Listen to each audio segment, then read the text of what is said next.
அமர்ந்து கொள்ளுங்கள். உங்கள் எல்லாரையும் இயேசு கிறிஸ்துவின் நாமத்தினாலே வாழ்த்துகிறேன், வரவேற்கிறேன். ஆண்டவராகிய இயேசு கிறிஸ்துவின் விலையேற பெற்ற நாமத்தில் உங்களுக்கு அன்பின் வாழ்த்துக்கள். இந்த புதிய மாதத்திலே கர்த்தர் நம்மை கொண்டு வந்திருக்கிறபடினால் நான் கர்த்தரை துதிக்கிறேன். கரங்களை உயர்த்துற அல்லேலூயா சொல்லுங்க. அல்லேலூயா, நல்லா சொல்லுங்க. அல்லேலூயா. ஆண்டவர் ரொம்ப நல்லவர். ஆமென். எல்லாரையும் வாழ்த்துகிறேன். விசேஷமாக பிறந்த நாள் காண்கிற இந்த மாதத்துல திருமண நாள் காண்கிற பிள்ளைகளை வாழ்த்துகிறேன். எக்ஸாம் எழுத போகிற பிள்ளைகளை வாழ்த்துகிறேன். அடுத்த புதிய தொழில்களை ஆரம்பிக்க போகிற பிள்ளைகள், வீடு பிரதிஷ்டை செய்ய போகிற பிள்ளைகள், இன்னும் விசேஷமாக ஞானஸ்நானம் எடுக்க போகிற பிள்ளைகள் எல்லாருக்கும் இயேசு கிறிஸ்துவின் நாமத்தினாலே அன்பின் வாழ்த்துக்களை கூறிக்கொள்கிறேன். தொடர்ந்து நம்முடைய திருச்சபைக்காக ஊழியங்களுக்காக பிரயாசப்படுகிறவங்களை வாழ்த்துகிறேன். நம்முடைய முயற்சிகளை கர்த்தர் ஒருபோதும் வீணாக்கவே விட மாட்டார். ஆமென். எத்தனை பேர் விசுவாசிக்கிறீங்க? நம்முடைய முயற்சிகளை கர்த்தர் வாய்க்க பண்ணுவார். நாம் பிரயாசப்படுகிற பிரயாசத்திற்கு தக்க பலனை கர்த்தர் தருவார். கடமையத்தில் அல்லேலூயா சொல்லுங்க பாப்போம். ஒரு பலனும் இல்லாமல் நாம் போகவே மாட்டோம். நாம் மிகுந்த பலனடைய கர்த்தர் கிருபை செய்வார். கடந்த நாட்களிலே கர்த்தர் நமக்கு சொன்ன வார்த்தைகள், வாக்குத்தத்தங்கள் எல்லாம் அவர் நிறைவேற்றி கொண்டே இருக்கிறார். ஆண்டவருக்கு நன்றி சொல்லுகிறவங்க மட்டும் எல்லாரும் கரங்களை உயர்த்தி ஸ்தோத்திரம் பண்ணுங்க. கர்த்தர் செய்த எல்லா நன்மைகளுக்காக நன்றி. ஆமென். ஸ்தோத்திரம். இன்று தியானத்திற்காக ஒரு வேத பகுதியை திருப்பிக் கொள்ளலாம். எல்லாரும் வேத புஸ்தகத்தை திருப்பிக் கொள்ளுங்கள். சங்கீதங்களின் புஸ்தகம் 112வது சங்கீதம். சங்கீதங்களின் புஸ்தகம் 112வது சங்கீதம், அதனுடைய 7வது வசனத்தை வாசிக்கலாம். 112.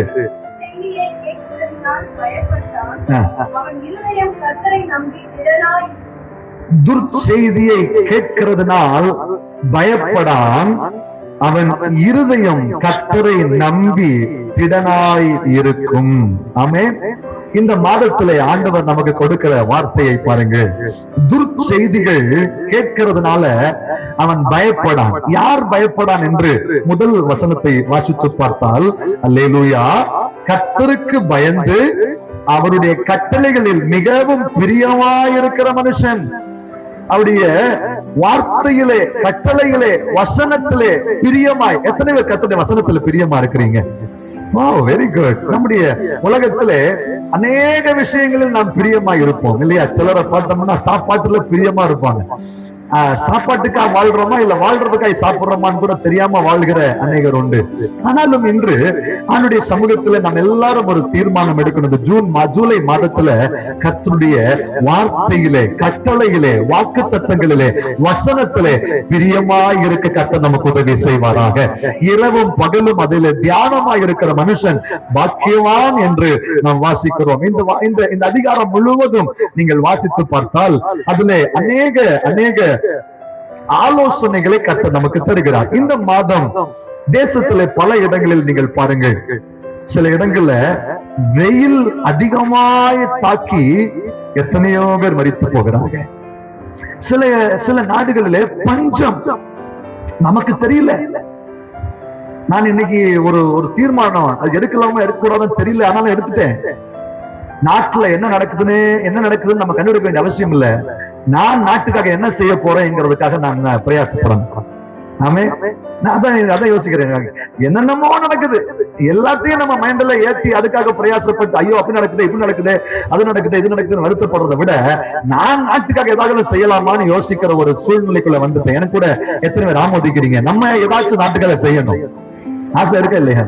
கொஞ்ச காலம் உயிரோட வாழ போகிறோம். அந்த கொஞ்ச காலத்துல ஏதோ ஒன்று இந்த தேசத்துக்காக தேவ நாமத்துல செய்வோம். கர்த்தர் நிச்சயமா நம் கருத்தை பலப்படுத்துவார். நாட்டுல பல சம்பவங்கள் நடந்து கொண்டிருக்கிறது. ஒரு பக்கம் திரும்பி பார்த்தால் சாவுகள், தற்கொலை, கொலை மற்றும் விபத்தினால் ஏற்படுகிற சாவுகள், பல விதத்திலே சாவு ஒரு பக்கம். இன்னொரு பக்கத்திலே பஞ்சம், பட்டினி, இன்னொரு பக்கத்திலே இயற்கையினால் உண்டாகிற சீற்றம். இதுவரைக்கும் வெயிலின் தாக்கம் என்ன என்று தெரியாத நாடுகள் எல்லாம் வெயிலுக்குள்ளே அகப்பட்டிருக்கிறது. அந்தந்த கவர்மெண்ட் எல்லாம் பாத்தீங்கன்னா கம்ப்ரஸர் வச்சு தண்ணியை பீச்சி அடிச்சிட்டு இருக்கிறாங்க. மழை, ஆர்டிபிஷியல் ரெயின் எல்லாம் உருவாக்குறாங்க. அவ்வளவு கொடுமையான ஒரு உலகம் நாடு எங்கே போய் கொண்டிருக்கிறது கேட்டால் நான் தெளிவாய் சொல்லுவேன். வேதம் சொல்லுகிறது தேசம் அழிவுக்கு நேராய் போய் கொண்டிருக்கிறது. இயேசு கிறிஸ்து சீக்கிரம் வரப்போகிறார்.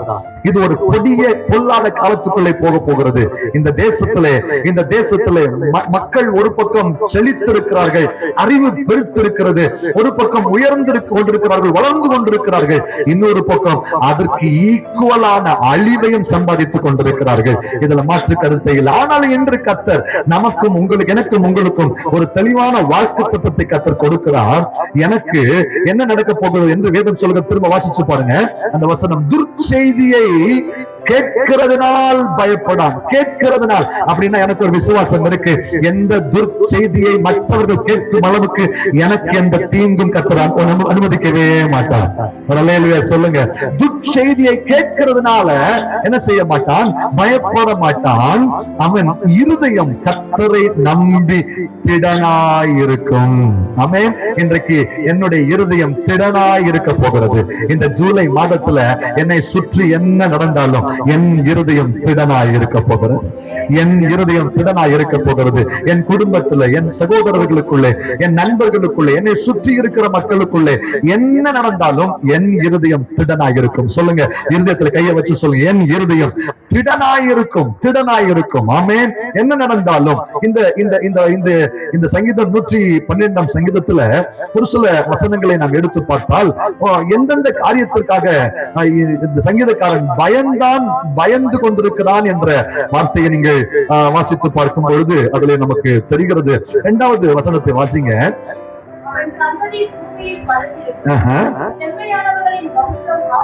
ஓகே. ஆஸ்தியும் ஐஸ்வர்யமும் அவன் வீட்டில் இருக்கும். அவனுடைய நீதி என்றென்றைக்கும் நிற்கும். செம்மையானவர்களுக்கு இருளே வெளிச்சம் உதிக்கும். அவன் இரக்கமும் மன உருக்கும் நீதி உள்ளவன். இறங்கி கடன் கொடுத்து. இப்போ இந்த காரியங்கள் எல்லாம் அவனுக்கு ஆசீர்வாதமா இருக்க ஒரு பக்கம், இன்னொரு பக்கத்துல அவன் துர்ச்செய்தியை கேட்டுக்கொண்டிருக்கிறான். ஆமென். எல்லாம் அனுகூலமா இருக்கிறது.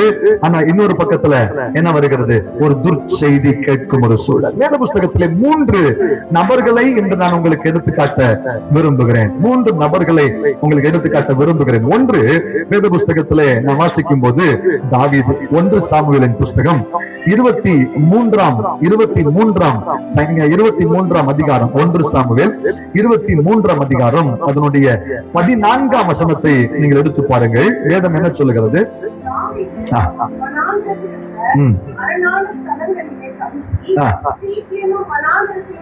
ஓகே.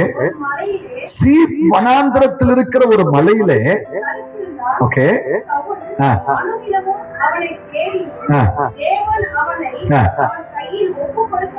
ஓகே, இங்க தாவீதை சற்று கவனிங்கள். மகாராஜாவாகிய சவுல் இந்த தாவீதை எப்படியாகிலும் கொலை செய்ய வேண்டும் என்று வகை தேடுகிறார். இந்த செய்தி தாவீதுக்கு காதுக்கு போயிடுச்சு. இவன் சீப் என்கிற வனாந்திரத்திலே தன்னை மறைத்துக் கொள்ளுகிறான், ஒளித்துக் கொள்ளுகிறான்.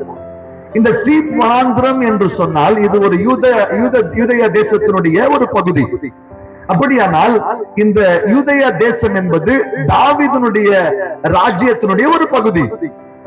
இந்த தேசத்து மக்கள் சவுல் ராஜாவுக்கு ஒரு இன்ஃபர்மேஷன் கொடுக்கறாங்க. நல்ல கவனிங்க, இந்த பகுதியை ஒரு இன்ஃபர்மேஷன் கொடுக்கறாங்க. ராஜாவே, நீங்க தேடி வருகிறவர் இங்கத்தான் இருக்கிறாரு அப்படின்னு சொல்றாரு. இந்த சம்பவத்தை யாரு இதுக்கப்புறம் சொன்னது, செஞ்சது பாரு, சொல்லுங்க பாப்போம். இயேசு கிறிஸ்துவை காட்டி கொடுத்தது யூதாஸ் காரியோத். இங்க அந்த தேசத்து மக்கள் இங்க தாவீதை என்ன செய்கிறாங்க? காட்டி கொடுக்கிறாங்க. இங்கதான் நீங்க தேடுகிறவன் இங்கதான் இருக்கிறான் என்று சொல்லி என்ன செய்கிறாங்க? காட்டி கொடுக்கிறார். கீழே நீங்கள் வாசித்து பார்த்தால் அந்த சம்பவம் நீங்க தெரியும். அப்போ அந்த காட்டி கொடுக்கும் பொழுது இந்த தாவீதை பிடிக்க சவுல் என்ன செய்கிறாங்க? ஒரு கூட்டம் சேவகர்களோடு இந்த தாவீதை பிடிக்க வருகிறாங்க. இந்த செய்தி, தாவீதை பிடிக்க சவுல் வருகிறான் என்ற செய்தி நல்ல செய்தியா துர்ச்செய்தியா? துர்ச்செய்தி தானே. ஐயோ, என்னை பிடிக்க வருது, சவுல் ராஜாவோட கையில கிடைச்சோம்னா நம்ம செத்துருவோம், அவ்வளவுதான், முடிஞ்சு போச்சு. துர்ச்செய்தி. ஆனா கர்த்தர் தாவீதுக்கு ஒரு அனுகூலம் பண்ணினார். என்ன தெரியுமா? நாங்க வேதத்துல வாசித்து பாருங்க. 1 சாமுவேல் 23ஆம் அதிகாரம் அதனுடைய 26, 27 வசனங்களை வாசித்து பாருங்க.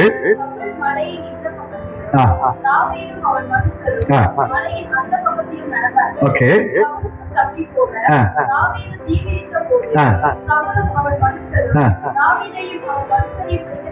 Okay, okay. அந்த சமயத்தில் ஒரு ஆள் வாசிங்க, சவுலிடத்தில் வந்து, நீ சீக்கிரமாய் வரும், நம்ம தேசத்துல பெலிஸ்தியர் படையெடுத்து வந்திருக்கிறார்கள், நம்முடைய தேசத்தை அழிக்க வந்துட்டாங்க. ராஜாவே, நீ தாவீதை பிடிக்க போயிட்டு இருக்க, ஆனா நம்ம தேசத்தை பிடிக்கிறதுக்கு இன்னொருத்தன் வந்துட்டு இருக்கிறான், தயவு செஞ்சு சீக்கிரமா வரும் என்று கர்த்தர் ஒரு ஆளை தாவீதுக்கும் சவுலுக்கும் இடையிலே கொண்டு வருகிறார்.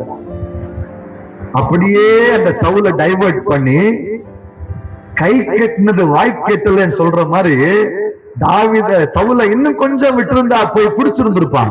ஆனா கர்த்தர் ஏற்ற வேளையில இந்த இஸ்ரவேல் தேசத்துக்குள்ளே பெலிஸ்தியனை அனுமதித்து, ஒரு ஆள், யாருன்னே தெரியல, வேத புஸ்தகத்துல ஒரு ஆள் அப்படின்னு சொன்னா அதுக்கான அடையாளத்தை கூட சொல்லி இருப்பாங்க. இந்நாள் இந்த தேசத்தான் இப்படிப்பட்டான். நான் நினைக்கிறேன் ஒரு ஆள்னு சொல்றது ஒருவேளை தேவதூதனாய் கூட இருக்கலாம்.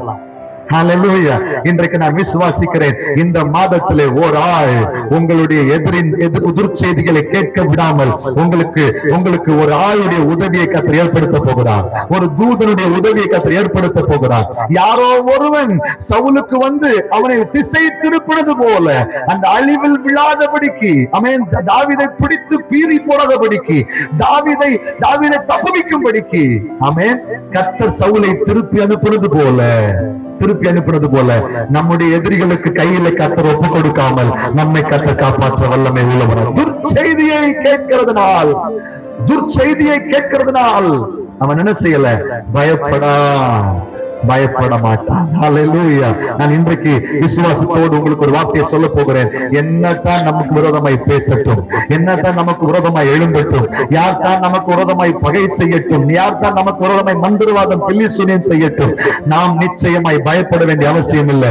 தாவீதுக்கு அனுகூலமாய் இருந்த கர்த்தர் எனக்கும் உங்களுக்கும் அனுகூலமாய் இருப்பார். கரங்களை உயர்த்துற. அல்லேலூயா. நிச்சயமாய் அனுகூலமாய் இருப்பார். தானியேலை குறித்து வேத புஸ்தகம் சொல்லுகிறது. தானியேல் சிங்கங்களின் வாய்க்கு கர்த்தர் தானியேலை தப்புவித்தார். தேவன் நினைச்சிருந்தா தானியேலை என்ன பண்ணியிருந்திருக்கலாம்? சிங்க கெபியில போடாமலே தப்பிச்சிருந்திருக்கலாம் இல்லையா? சிங்க கெபிக்கு உள்ள போடாமலே தப்பிச்சிருந்திருக்கலாம். அந்த ராஜாவுக்கு தேவன் யார் என்பதை தானியேலை கரையில வச்சே நிரூபித்திருக்கலாம். ஆனா கர்த்தர் தானியேலை சிங்க கெபியிலும் சிங்கங்களுக்கு நடுவிலும் தள்ளி விட்டு அவர் ஜீவனுள்ள தேவன் என்பதை நிரூபித்தார். தேவ பிள்ளைகளே, இந்த இடத்துல ஒன்றை கற்றுக்கொள்ள நான் விரும்புகிறேன். கர்த்தர் அனுமதிக்கிறதை பயப்படாமல் ஏற்றுக்கொள்ளுகிறேன். கர்த்தர் தீமைக்காய் அல்ல, நன்மைக்காகவே நம்மை அனுமதிப்பார். ஹல்லேலூயா. துர்ச்செய்தியை தானியேலுடைய இருதயம் எப்படி இருந்திருக்கும்? தானியேலுக்கு விரோதமாய் கையெழுத்திடப்பட்டது என்று தானியேல் கேட்டான். அவன் கேட்டது துர்ச்செய்தி, நல்ல செய்தியா? துர்ச்செய்தியை கேட்டவன் துவண்டு போகவில்லை. சிங்கக்கேபியா போடட்டும், தீச்சுளையா போடட்டும், எங்கள் தேவன் எங்களை விடுவித்தாலும் சரி, விடுவிக்காமல் போனாலும் சரி என்று சாத்ராக், மேஷாக், ஆபேத்நேகோ இருதயத்தை மார்பில் அடித்துக் கொண்டு சொன்னார்களே, இன்றைக்கு நீங்களும் நானும் சொல்ல வேண்டிய ஒன்று, என் தேவன் என்னை தப்புவித்தாலும் சரி, தப்புவிக்காமல் போனாலும் சரி, நான் பயப்பட மாட்டேன். இந்த மாதத்திலே நாம் பயப்படாமல் முன்னேறி செல்வதற்கு கர்த்தர் நமக்கு துர்ச்செய்திகளை நம்முடைய காதுகளை கேட்க அனுமதித்தாலும் பயப்படாமல் முன்னேறுங்க. நம்மை படைத்தவர் நம்மை கைவிடவே மாட்டார். கரங்களை மேல உயர்த்தி சொல்லுங்க, ஒருபோதும் கைவிடா, ஒரு நாளும் விலகிடா. உள்ளத்தின் ஆழத்திலிருந்து ஒருபோதும் கைவிடா, ஒரு நாளும் விலகிடா. ஹல்லேலூயா. சத்தமா சொல்லுங்க, ஹல்லேலூயா, ஹல்லேலூயா, ஹல்லேலூயா, ஹல்லேலூயா. தாவீதுக்காக ஒரு ஆள் அனுப்பப்பட்டது. துர்ச்செய்தியை கேட்டு பயந்து சீப் வனாந்திரத்துக்குள்ளே ஒளித்துக் கொண்டிருந்த தாவீதுக்கு ஒரு ஆளை அனுப்பி அவன் சத்துருவில் இருந்து கர்த்தர் காப்பாற்றினார். இரண்டாவது ஒரு சம்பவத்தை உங்களுக்கு சொல்ல யோவான் சுவிசேஷத்தினராக வேதத்தை திருப்பிக் கொள்வோம். யோவான் சுவிசேஷம் 11ஆம் அதிகாரம். இது நமக்கு மிகவும் பழக்கமான ஒரு வேத பகுதி. அங்கு இயேசுவுக்கு மிகவும் சிநேகிதர்களாகிய 3 பேர் இருந்தார்கள். ஒன்று மார்த்தாள், மரியாள், லாசரு.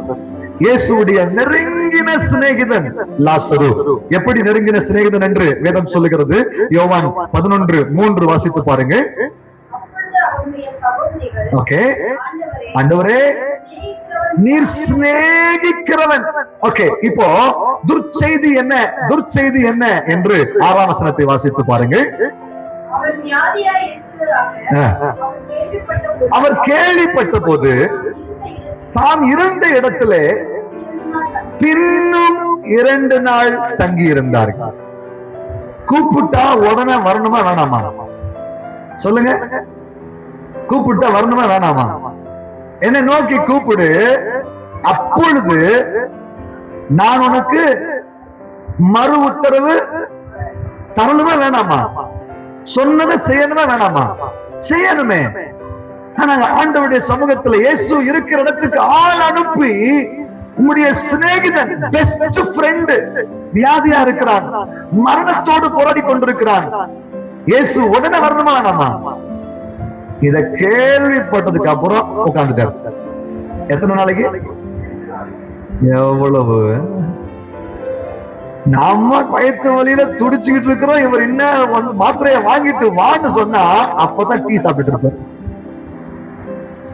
நான் வீட்டுக்காரரை பத்தி பேசுறேன். ஏன்னா பிள்ளைகிட்ட போய் ஏமா பக்கத்துல போய் ஏதாவது அடுப்புல சட்டிய வச்சுக்கிட்டு கறிவேப்பிலைய பறிச்சுட்டு வரான்னு சொன்னா அப்பதான் கோழி கொண்டு விளையாடிட்டு வரப்பா. எமர்ஜென்சிக்கு வர சொன்னா என்ன செய்ய மாட்டேங்கிறாங்க. இது நல்ல செய்தியா துர்ச்செய்தியா? கேட்டா கடுப்பு வருதா வரலையா? மார்த்தாள் மரியாளுக்கு அவ்வளவுதான். என்ன ஆண்டவர் ரொம்ப நெருங்கின ஃப்ரெண்ட், நாங்க ரொம்ப ரொம்ப அட்டாச்சா இருக்கிற நாங்க, எங்களுக்கு என்ன இயேசு உடனே வருவார்னு நினைச்சோம். இன்னைக்கு நம்முடைய வாழ்க்கையில நான் தினந்தோறும் ஆலயத்துக்கு போகிறேன், நான் தசமபாகம் கொடுக்கிறேன், ஆலயத்துடைய எல்லா பணிவிடைகளையும் செய்கிறேன், எனக்கு ஆண்டவர் முதல்ல வராம அப்புறம் யாருக்கு வர போறார்? நான் முழங்கால நின்று ஜெபம் பண்றேன், உபவாசம் எடுக்கிறேன், எனக்கு இரக்கம் செய்யாம யாருக்கு செய்ய போற? ஏன் இதெல்லாம் நமக்கு நடக்கும் போது துர்ச்செய்தி கேட்கிறதுனால பாக்கியவான் பயப்பட மாட்டான்.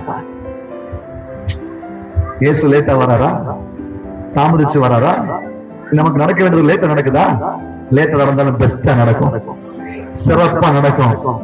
கர்த்தர் தாமதமா கொடுத்தா ஆச்சரியமா கொடுப்பார். எத்தனை பேர் விசுவாசிக்கிறீங்க? அவர் லேட்டா கொடுத்த சிறப்பா? அந்த இடத்துல எனக்கு என்னை சுவாரஸ்யப்படுத்தின ஒரு காரியம் உண்டு பாருங்க. ஒருவேளை அவங்க கூப்பிட்ட நேரத்துல வந்திருந்தா மார்த்தாள் மரியாள் லாசரு மட்டும்தான் உட்கார்ந்திருப்பாங்க, அப்படிதானே? ஆனா இவர் லேட்டா வந்ததுனால என்ன நடந்துச்சு பாருங்க. கீழே வசனத்தை வாசித்து பார்ப்போம். யோவான் சுவிசேஷம் 11ஆம் அதிகாரம் 45ஆம் வசனத்தை வாசிச்சு பாருங்க.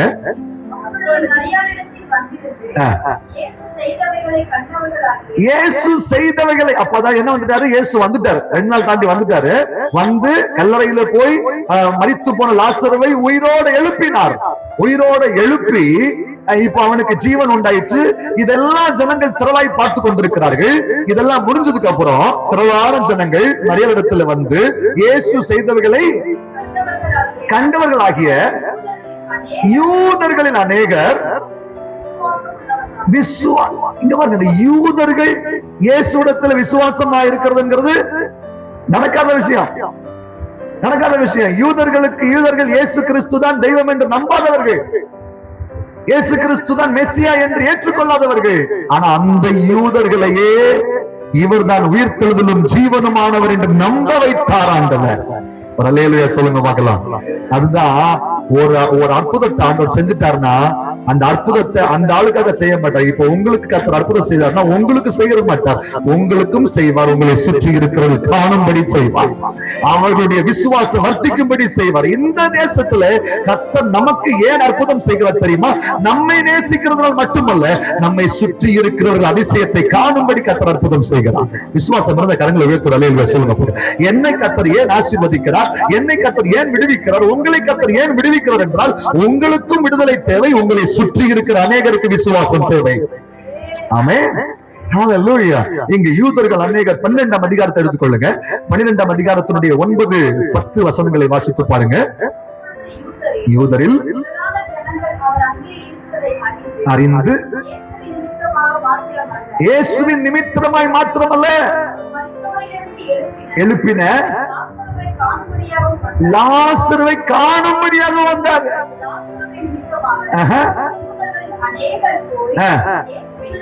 இயேசுவிடத்தில் விசுவாசமானார்கள், ரட்சிக்கப்பட்டார்கள்.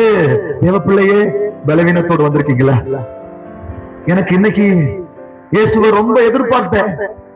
இந்த எமர்ஜென்சி டைம்ல நான் ஆம்புலன்ஸ்ல போயிட்டு இருக்கும் போது, நான் வீட்டுல ரொம்ப முடியாம படுத்திருக்கும் போது, எல்லாராலும் கைவிடப்பட்ட பொழுது எனக்கு உடனே இயேசு வருவார் என்று ரொம்ப எதிர்பார்த்தேன். ஆனா இயேசு வரல, ரொம்ப லேட் ஆயிடுச்சு. ஆனா இப்போ 2 நாள் தாண்டி இயேசு வந்தார். அவருடைய பிரசன்னத்தை அனுப்பினார், வார்த்தை அனுப்பினார், எனக்கு விடுதலை கொடுத்தார் என்று நீங்கள் இருதயத்துல பேசிக் கொண்டிருக்கும் பொழுது ஒன்று புரிந்து கொள்ளுங்க. அந்த 2 நாட்களும் உங்களை விசாரிக்க வந்த, உங்களை பார்க்க வந்த, உங்களுக்கு பொருட்களை வாங்க வந்த அநேகர் உங்கள் அற்புதத்தை கண்டு ஓடி வருவார்கள். எதற்கு தெரியுமா?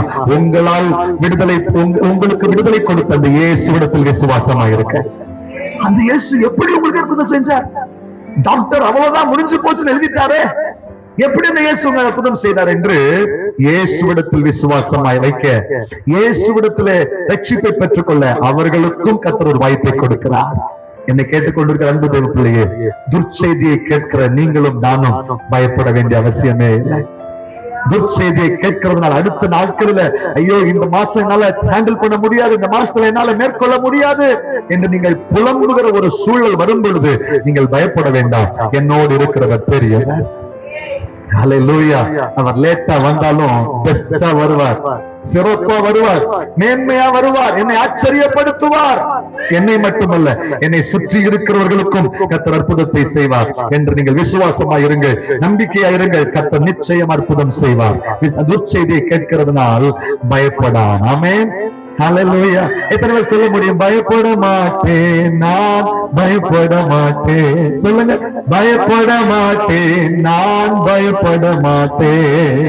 இயேசு என்னோடு இருப்பதனால், இயேசு என்னோடு இருப்பதனால். இன்னொரு காரியத்தை சொல்லி முடிக்கிற நேரம் அதிகமாய் ஓடிவிட்டது. மார்க்கு சுவிசேஷம் 5ஆம் அதிகாரம் 3ஆவதாக வேதத்திலே நாம் என்ன வாசிக்கிறோம் என்று மார்க்கு 5ஆம் அதிகாரம் 35ஆம் வசனத்தை எடுத்துக்கொள்ளுங்கள், வாசித்து பாருங்கள். ஜெப ஆலய தலைவனுடைய வீட்டிலிருந்து குமாரத்தி மரித்து போனால் இனி ஏன் போதகரை வருத்தப்படுத்த வேண்டும்? விட்டுருங்க, அவரை பாட்டுக்கு அவர் வேலையை பார்க்கட்டும். இது நல்ல செய்தியா துர்ச்செய்தியா?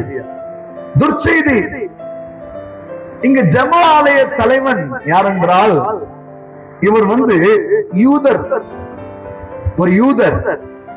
யூதர் இயேசுவிடத்துல அதிகமா, நான் முதல்ல சொன்ன மாதிரி, இயேசுவிடத்துல என்ன செய்ய முடியாது? நம்பிக்கை வைக்க முடியாது, கூடாது, கூடாது. அதுக்குன்னு ஒரு சட்டம் கூட யூதர்கள் ஏற்றி இருக்கிறார்கள். நீங்கள் வேதத்தை வாசித்து பாருங்க. யோவான் சுவிசேஷம் 9ஆம் அதிகாரம், யோவான் சுவிசேஷம் 9ஆம் அதிகாரம் 22ஆம் வசனத்தை நீங்கள் வாசித்து பார்த்தால், யூதர்களுக்கு ஒரு கட்டுப்பாடு விதிக்கப்பட்டிருந்தது. என்ன வாசித்து பாருங்கள்.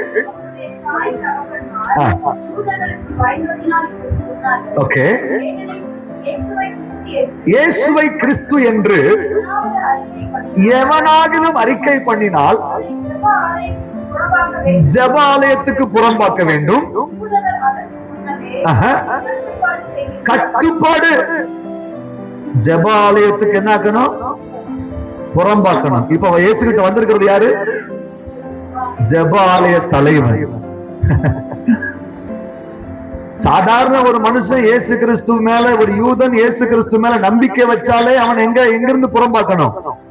ஜெப ஆலயத்தை விட்டு புறம்பாக்கணும். இப்ப இயேசு கிட்ட வந்திருக்கிற யாரு? ஜெப ஆலயத்துக்கு தலைவனே வந்திருக்கிறார். அவன் சொல்றா, எனக்கு இந்த ஊர் வச்ச கட்டுப்பாடெல்லாம் முக்கியம் கிடையாதுங்க, என் பிள்ளை, என் பாப்பாவுடைய உயிர் முக்கியம். என் வீட்டுல வியாதியா படுத்திருக்கிற, மரணத்தோடு போராடி கொண்டிருக்கிற என் மகளுடைய உயிர் முக்கியம். இன்று உங்களை பார்த்து ஒரு கேள்வி கேட்கிறேன், உங்களுக்கு எது முக்கியம்? உங்களுக்கு எது முக்கியம்? இயேசுவிடத்திலே வாருங்கள், விசுவாசமாய் இருங்கள், பரிசுத்தமாய் வாழுங்கள், அவர் கற்பித்துக் கொடுக்கிற கற்பனைக்கு கீழ்ப்படியுங்கள் என்றெல்லாம் நமக்கு வேதம் கற்றுக் கொடுக்கிறதே.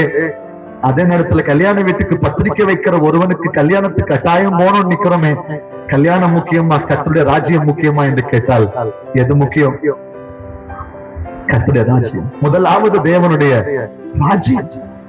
தேவனுடைய ராஜ்யம் எது முக்கியம்? ஜெபாலய தலைவனுக்கு தன் மகளுடைய விடுதலை முக்கியம். அவன் நினைச்சிருந்தா அந்த ஊர்ல உள்ள மருத்துவரிடத்துல போயிருக்கலாம். எத்தனையோ வியாதியை குணமாக்குற எத்தனையோ நிபுணர்கள் அங்க இருந்திருப்பார்கள். அவனுக்கு தெரியாததா? ஜெபாலய தலைவனுக்கு அத்தனை ஆள்பலன் இருந்திருக்கலாம். ஐயோ, இயேசுவிடத்தில் போனால் என்னை ஊர் கட்டுப்பாடை மீறிவிட்டேன் என்று ஒதுக்கி வைத்து விடுவார்கள் என்று சொல்லி இயேசுவை விட்டுவிட்டு தன் மகளை தூக்கி கொண்டு மருத்துவமனைக்கு போக சொல்லி இருக்கலாம். துர்ச்செய்தியை காதில் கேட்ட உடனே இந்த ஜெபாலய தலைவன் இயேசுவின் பாதத்தில் விழுந்தான். அன்பு தேவ பிள்ளைகளே, நான் உங்களை பார்த்து சொல்லுகிறேன், துர்ச்செய்தியை கேட்கிறதுனால நீங்கள் வேற எதையும் குறித்து கலங்க வேண்டாம். இயேசுடைய பாதத்தில் வருங்கள், இயேசுடைய பாதத்தில் வாருங்கள். நிச்சயமா நம்முடைய துர்ச்செய்திக்கு ஒரு முற்றுப்புள்ளியை கர்த்தர் நமக்கு வைக்க போகிறார். விசுவாசம் இருந்து ஒரு அல்லேலூயா சொல்லுங்க பார்க்கலாம். இயேசுவின் பாதத்தில் வாருங்கள். துர்ச்செய்தி காதலை கேட்க கேட்க இயேசுவின் பாதத்தில் வந்துகிட்டே இருப்போம். இயேசு எந்த நேரத்துல எவீருவை பார்த்து உன் விசுவாசம் இந்த இஸ்ரவேலிலே உன்னை போல ஒரு விசுவாசியை பார்த்ததில்லைன்னு சொன்னாரோ அந்த நிமிஷத்துல வீட்டில இருந்த மகளுக்கு அற்புதம் நடந்துச்சு. ஹல்லேலூயா. இவள் போய் இயேசு அந்த வீட்டுக்கு போய் படுத்திருந்த தன் மகளை பார்த்து கையை பிடிச்சு என்ன சொன்னார்? சிறு பெண்ணே எழுந்திரு, எழுந்திரு. ஆமென். என்னை கேட்டுக்கொண்டிருக்கிற அன்பு தேவ பிள்ளைகளே, துர்ச்செய்தியை கேட்கிறதுனால பயப்பட வேண்டாம். நம்மோடு இருக்கிறவர் பெரியவர், நம்மை அழைத்தவர் பெரியவர், இந்த புதிய மாதத்துக்குள்ளே நம்மை கரம் பிடித்து நடத்துகிறவர் பெரியவர். பல துர்ச்செய்திகளை பல இடத்திலே நம்ம கேட்கலாம். நியூஸ் சேனல் எடுத்து பார்த்தா நம்ம பயப்படுற மாதிரியே நமக்கு நியூஸ் வரலாம். நம்மை சுற்றி நடக்கிற காரியங்களை பார்த்தால் நமக்கும் ஒரு விதமான அச்சம் வரலாம். நம்முடைய முற்பிதாக்களுக்கு, நம்ம அப்பா அம்மாவுக்கு, நம்முடைய தாத்தா பாட்டிக்கு எல்லாம் ஒரு வியாதி இருந்தால் நமக்கும் வரும்னு நினைக்க வேண்டாம். அவைகளை எல்லாம் மேற்கொள்ளுகிறவர் நம்முடைய கர்த்தர். இந்த மாதம் ஒரு நம்பிக்கை உங்களுக்குள் வரட்டும். உங்கள் பயத்தை நீக்குகிற ஒரு ஆவியானவர் உங்களுக்குள் இறங்கி வருவார். உங்கள் பயத்தை நீக்கி தைரியத்தை கொடுக்கிற ஆவியானவர் உங்களுக்குள் இறங்கி வருவார். நான் நம்பிக்கையோடு சொல்லுவேன், துர்ச்செய்திகளுக்கு நேராய் உங்கள் கவனத்தை திருப்பாமல் இயேசுவுக்கு நேராய் உங்கள் கவனத்தை திருப்புங்கள். துர்ச்செய்தியை கேட்டோம், இது எப்படி வந்துச்சு, இது யாரால வந்துச்சு, இது எப்படி யார்தான் காரணம், இதுக்கு பின்னத்துல யார் செயல்படுற, அதுக்கெல்லாம் வேணாம், அதுக்கெல்லாம் டைம் ஸ்பெண்ட் வேணாம். இயேசுவுக்கு நேராய் திரும்புங்க. இதற்கு பரிகாரம் இயேசு கிறிஸ்துவே. இந்த துர்ச்செய்திக்கு, இந்த துர்க்கிரியைகளுக்கு, இந்த ஆபத்துகளுக்கு, இந்த தீமைக்கு பரிகாரம் இயேசு மட்டுமே. இயேசுவிடத்தில் திரும்புவோம். அவர் நிச்சயமாய் நம்மை நீதிமானாய் மாற்றுவார். கரங்களை உயர்த்தி அல்லேலூயா சொல்லுங்க. மார்க்கு சுவிசேஷம் 5ஆம் அதிகாரம் 36ஆம் வசனத்திலே எவீருவை பார்த்து கர்த்தர் சொன்ன வார்த்தையை உங்களுக்கு வாசித்து முடிக்க விரும்புகிறேன். மார்க்கு 5:36ஆம் வசனம் என்ன சொல்கிறது? இயேசு கேட்ட உடனே ஜெபாலய தலைவனாகிய எவீருவை நோக்கி, பயப்படாதே, விசுவாசம் உள்ளவனாயிரு. என் சகோதரனே, என் சகோதரியே, இந்த புதிய மாதத்துல எப்படி நான் ஹேண்டில் பண்ண போறேன்னு தெரியல, என்ன முடிவெடுக்க போறேன்னு தெரியல. எனக்கு விரோதமாய் பேசுகிறவர்கள் ஏதோ பேசிக் கொண்டிருக்கிறார்கள். எனக்கு நடக்கிற சம்பவங்கள் எல்லாம் விதவிதமா நடந்து கொண்டிருக்கிறது. நான் என்ன செய்வேன் தெரியல என்று நீங்கள் புலம்பிக் கொண்டு இன்று தேவ சமூகத்தில் வந்திருக்கிறீர்களா? ஒவ்வொரு நாளும் தூங்கி எழும்பும் பொழுது, ஐயோ, இன்றைய நாளை நான் எப்படி கடத்த போகிறேன் என்று தெரியல. எதிர்காலத்தை குறித்து, வாழ்க்கையை குறித்து, படிப்பை குறித்து, இதனுடைய சூழ்நிலை குறித்து, குடும்பத்தை குறித்து இருதயத்தில் ஒரு பயம் ஆளுகை செய்கிறதா? இன்று ஒன்று சொல்லுகிறேன், கர்த்தராகிய இயேசு எவீருவை பார்த்து சொன்னார், பயப்படாதே, விசுவாசமாயிரு, விசுவாசமாயிரு. என்னை கேட்டுக்கொண்டிருக்கிற அன்பு சகோதர சகோதரிகளே, இயேசுவிடத்தில் விசுவாசமாயிருங்க, இயேசுவிடத்தில் விசுவாசமாயிருங்க. அவருடைய பயத்தை எல்லாம் நீக்கி போடுவார். உங்கள் காயங்கள் எல்லாம் கட்டுவார். உங்கள் நோய்கள் எல்லாம் குணமாக்குவார். உங்கள் பிராணனை அழிவுக்கு நீங்களாக்கி மீட்டுக் கொள்ளுவார். சத்துருக்களுக்கு முன்பதால் ஒரு பந்தியை ஆயத்தப்படுத்துவார். உங்கள் தலையை எண்ணெயால் அபிஷேகம் பண்ணுவார். உங்களுக்கு சந்தோஷத்தையும் மகிழ்ச்சியும் கட்டளையிடுவார். இந்த புதிய மாதம் நிச்சயம் நான் பயப்படாமல் முன்னேறக்கூடிய ஒரு மாதமாய் எனக்கு தேவன் மாற்றி கொடுக்க போகிறார். துர்ச்செய்தியை கேட்கிறதுனால் அவன் பயப்படான், அவன் திடமனதாய் இருப்பான். ஆமென். சங்கீதம் 112 சங்கீதத்திலே அந்த வசனத்தை மட்டும் வாசித்து நிறைவு செய்யலாமா? 112 சங்கீதத்தை எடுத்துக்கொள்ளுங்க. கர்த்தர் கொடுத்த அந்த வாக்குத்தத்தத்தை திரும்ப வாசித்து நிறைவு செய்வோம். ஆமென். எடுத்துக்கொண்டீங்களா? பயப்படான், அவன் இருதயம் கர்த்தரை நம்பி திடனாயிருக்கும். இருதயத்தை கை வச்சு சொல்லுங்க, என் இருதயம் கர்த்தரை நம்பி திடனாயிருக்கும், திடனாயிருக்கும், திடனாயிருக்கும். இந்த மாதத்துல நீங்க புலம்பவே மாட்டீங்க, நான் விசுவாசிக்கிறேன். நீங்க பதறவே மாட்டீங்க, நான் விசுவாசிக்கிறேன். உங்கள் புலம்பலை ஆனந்த களிப்பாய் மாற்றுவார். எல்லாரும் எழுந்து நிற்போமா? கர்த்தருடைய சமூகத்தில் அவருக்கு நன்றி சொல்வோம். ஒரே ஒரு நிமிடம் எழுந்து நின்று, ஆண்டவரே இந்த மாதம் என்னை கர்த்தர் ஆசீர்வதிக்க சித்தம் கொண்டபடியினால் உமக்கு ஸ்தோத்திரம் என்று சொல்லுங்க. என்னை ஆசீர்வதிக்க சித்தம் கொண்டபடியினால் உமக்கு ஸ்தோத்திரம் என்று சொல்லுங்க. யார் துர்ச்செய்தியை கொண்டு வந்தாலும், என்னை குறித்து பூஷணமாய் பேசினாலும், என்னை குறித்து தவறாய் சித்தரித்தாலும், எனக்கு விரோதமாய் தீமையான காரியங்கள் சம்பவித்தாலும், சத்துருவானவன் கலைகளை விதைத்தாலும், எதிரிகளின் சூழ்ச்சிகள் நமக்கு கடந்து வந்தாலும், என்னை படைத்தவர், என்னை உண்டாக்கினவர், என்னை ஆச்சரியமான பாதையில் நடத்த போதுமானவராய் இருக்கிறார் என்று விசுவாசம் உள்ள கர்த்தருடைய பிள்ளைகள் கர்த்தருக்கு ஸ்தோத்திரம் சொல்லுங்க. நிச்சயமாய் பதறாமல் என் இருதயம் திடனாயிருக்கும், திடனாயிருக்கும். ஹல்லேலூயா. இயேசுவே, நொறுங்குண்டதுமான இருதயத்தை புறக்கணிக்க மாட்டீர். எந்த ஒரு பிள்ளைகளும் எதை நினைத்தும் ஆண்டவரே துவண்டு போகாமல், பயப்படாமல், சவுல் தாவீதை கொலை செய்ய வந்த பொழுது தாவீது பயந்து ஒதுங்கி போனான், ஒளிந்து கொண்டான். ஆனால் கர்த்தரோ ஒரு ஆளை அனுப்பி சவுலை திசை திருப்பினது போல எங்களுக்கு விரோதமாய் வருகிற ஆபத்தை திசை திருப்பி, ஓ ஹல்லேலூயா, எங்களை கர்த்தர் காப்பாற்றி உம்முடைய நாமத்தை மகிமைப்படுத்துவதற்காக ஸ்தோத்திரம் என்று சொல்லுங்க. ஸ்தோத்திரம் அப்பா. மரணப்பட்ட இயேசு கிறிஸ்துவுடைய சிநேகிதனாகிய லாசருவின் வீட்டுக்கு இயேசு வந்து லாசருவையும் உயிரோடு எழுப்பி அது நிமித்தம் அநேகரை இயேசு அண்டையிலே கொண்டு வந்தது உண்மையானால், இன்றைக்கு உம்முடைய நாம மகிமைக்கென்று ஒரு கூட்டம் ஆத்துமாக்கள் இயேசு அண்டையிலே திரும்ப போகிறார்கள். எங்களுக்கு ஒரு அற்புதம் நடக்கிறதுனால, எங்களுக்கு ஒரு விடுதலை சம்பவிக்கிறதுனால, எங்களுக்கு ஒரு அதிசயம் நடக்கிறதுனால, எங்கள் நிமித்தம் அநேகர் இயேசுவை அறிய போகிறார்கள். எவியருடைய வீட்டில கர்த்தர் அற்புதத்தை செய்தது போல நாங்களும் இன்று விசுவாசமாய் இருக்கிறோம். பயப்படாமல் விசுவாசமாய் இரு என்று சொன்னீரே, அப்படியே நாங்கள் பயப்படாமல் விசுவாசமாய் முன்னேறி செல்ல, விசுவாசத்தோடு முன்னேறி செல்ல கர்த்தர் எங்களுக்கு அனுகிரகம் செய்வீராக. நல்ல தகப்பனே, ஆசீர்வதிக்கப்பட்ட இந்த இரவு நேரத்திற்காய் ஸ்தோத்திரம். உம்முடைய செல்ல பிள்ளைகளாகிய நாங்கள் இந்த மாதத்தின் முதல் நாளில் ஆண்டவரே இந்த நாளை அப்படியே உம்முடைய கரத்தில் ஒப்பு கொடுத்து நீர் எங்களுக்கு ஆசீர்வதித்து கொடும் என்று கேட்டு வாங்குகிறோம் அப்பா. ஆண்டவரே, இந்த மாதத்தை பிரயோஜனம் உள்ள நாளாய் மாற்றிக்கொள்ள எங்களுக்கு ஞான இருதயத்தை தருவீராக. எதை குறித்தும் பயப்படாமல் தைரியத்தோடு முன்னேற கர்த்தர் உதவி செய்வீராக. கர்த்தர் எங்கள் பட்சத்தில் இருக்கும் பொழுது மனுஷன் எங்களுக்கு என்ன செய்வான் என்று வேதம் சொல்லுகிறது. அப்பா, எந்த மனிதனுக்கோ, எந்த சத்துருவின் கிரியைகளுக்கோ, இயற்கையின் சீற்றங்களுக்கோ நாங்கள் பயப்படாமல் கர்த்தரை மாத்திரம் நோக்கி பார்க்க எங்களுக்கு உதவி செய்வீராக. எங்கள் சிந்தனைகள், எங்கள் ஞானங்கள், எங்கள் அறிவை பயன்படுத்திக் கொள்ள எங்களுக்கு உதவி செய்வீராகப்பா. கையிட்டு செய்கிற வேலைகளை ஆசீர்வதிங்க, கையின் பிரயாசங்களை வாய்க்க பண்ணுங்க. தொழில் செய்கிற பிள்ளைகளை ஆசீர்வதிங்க, வருமானங்களை பெருக பண்ணுங்க. உமக்கென்று கொடுக்க, உழைக்க, ஏழைகளுக்கு இறங்க கர்த்தர் பிள்ளைகளுக்கு பலனை கொடுப்பீராகப்பா. படிக்கிற பிள்ளைகளுக்கு நல்ல ஞானம், புத்தி, அறிவை கொடுப்பீராக. சிறந்த முறையிலே படித்து உலகத்தின் உன்னதத்திலே உயர்த்தப்படுவார்களாக என்று ஜெபிக்கிறேன். வியாதி பலவீனத்தினாலும் பலவிதமான இக்கட்டான சூழ்நிலையிலும் அகப்பட்டிருக்கிற பிள்ளைகளுக்கு கர்த்தர் விடுதலையை கட்டளையிட போகிறதற்காய் ஸ்தோத்திரம் அப்பா. இன்று கண்ட எகிப்தியனை இனி காண மாட்டா என்று சொன்னது போல கர்த்தர் பிள்ளைகளை ஆசீர்வதித்து நடத்த போகிறதற்காய் ஸ்தோத்திரம். உம்முடைய பொற்பாதத்தில் எங்களை தாழ்த்துகிறோம் தகப்பனே. நாங்கள் எங்கள் இருதயத்திலே திடனாயிருக்க எங்களுக்கு உதவி செய்யுங்க. உம்முடைய சமாதானமும் சந்தோஷமும் இரக்கமும் எங்கள் ஒவ்வொருவருக்கும் நிறைவாய் கிடைக்கட்டும். இயேசு கிறிஸ்துவின் இன்ப நாமத்தில் ஜெபிக்கிறோம் ஜீவனுள்ள நல்ல பிதாவே, ஆமென். சேர்ந்து சொல்லுங்க, என் ஆத்துமாவே கர்த்தரை ஸ்தோத்திரி, என் முழு உள்ளமே அவர் பரிசுத்த நாமத்தை ஸ்தோத்திரி. என் ஆத்துமாவே கர்த்தரை ஸ்தோத்திரி, கர்த்தர் செய்த சகல உபகாரங்களை மறவாதே. ஆமென். நம்முடைய கர்த்தராகிய இயேசு கிறிஸ்துவின் கிருபையும் பிதாவாகிய தேவனுடைய அன்பும் பரிசுத்தாவின் ஐக்கியமும் சமாதானமும் சந்தோஷமும் நம் அனைவரோடும் கிறிஸ்து இயேசுவின் வருகை வரைக்கும் சதா காலங்களிலும் தங்கி தாபரிப்பதாக.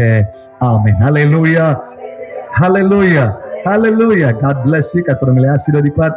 நாளைக்கு மாலையில் நமக்கு பைபிள் ஸ்டடி உண்டு, வெள்ளிக்கிழமை ஃபாஸ்டிங் பிரேயர் உண்டு, சண்டே சர்வீஸ் உண்டு. ஞாபகத்தில் வைத்துக் கொள்ளுங்கள். Thank you. God bless you. God bless you.